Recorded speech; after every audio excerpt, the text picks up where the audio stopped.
course, war is horrible, so why did the Palestinians initiate this war with their vicious attack on Israelis on October 7th? Well, they didn't. They didn't.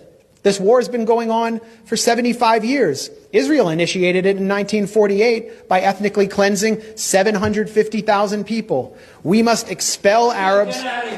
We must expel Arabs and take their places. We must expel Arabs and take their places. And if we have to use force, not to dispossess the Arabs of the Negev and Transjordan, but to guarantee our own right to settle in those places, then we have force at our disposal. David Ben-Gurion, the first prime minister of Israel, said that in 1937. And that's what they proceeded to do. The people in Gaza, this is what you need to understand. The people in Gaza, over 80% of them are refugees. Many of them are from a place called Majdal Asqalon in what is now southern Israel, in a city called Ashkelon.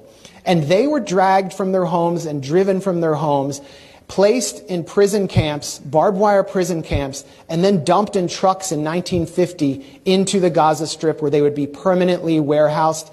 And then Israel proceeded to move Arab, Jewish refugees and Russians into Ashkelon to prevent them from ever coming back, and pass laws to prevent Arabs, Palestinians, from being able to return to their homes. Then in 1967, Israel violently, in a war it initiated, occupies Gaza, occupies the West Bank, occupies the Sinai Peninsula, the Golan Heights in East Jerusalem, and then invades Lebanon in 1982, attacking Palestinian refugees there, puts Gaza under siege in 2005. No one can get in or out without Israeli military permission.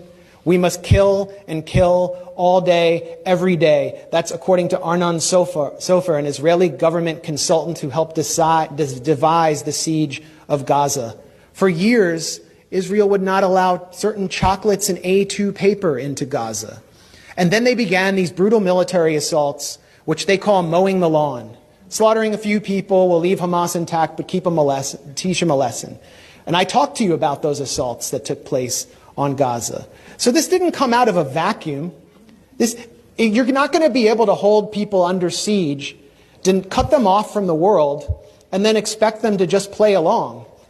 That doesn't mean that I celebrate what happened on October 7th. It should have never had to happen. The reason it happened is because of the Israel lobby here, the genocide Democrats and the genocide Republicans who deny the Palestinians any right to have rights.